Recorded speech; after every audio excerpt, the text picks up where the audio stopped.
حضور نے فرمایا کہ جانور کو گالی نہ دو۔ ایک آدمی تھا، اس نے مرغ کو گالی دی۔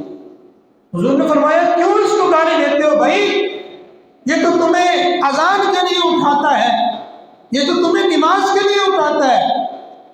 اب تو خیر وقت اس طرح کا آ گیا ہے، جو مرغ ہے انہوں نے بھی اذانیں دینی چھوڑ دی ہیں۔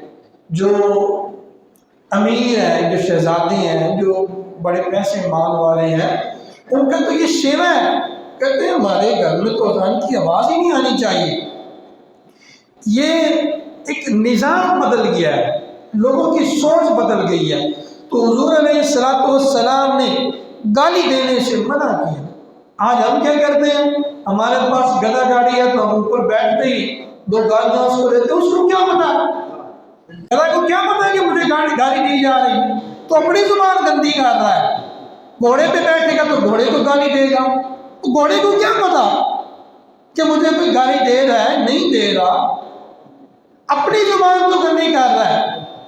حضور نے فرمایا جانور کو گالی نہ دو۔ جس نبی نے جانور کو گالی دینے سے منع کیا، اس نے انسان کے حقوق کیسے بیان کیے؟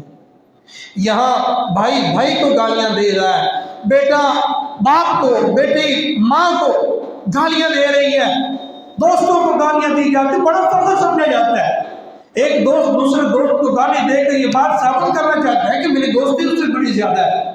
یہ دوستی نہیں ہے، یہ اس کی توہین ہے، یہ اس کی ذلت ہے، یہ اس کی بے عزتی ہے۔ عزت کیا ہے؟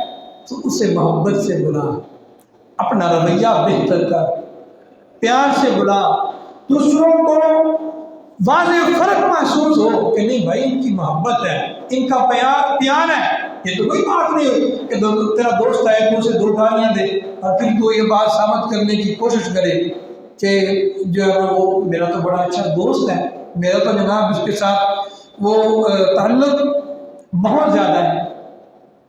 تو پہلی بات یہ ہے کہ جانور کو گالی نہیں دینی۔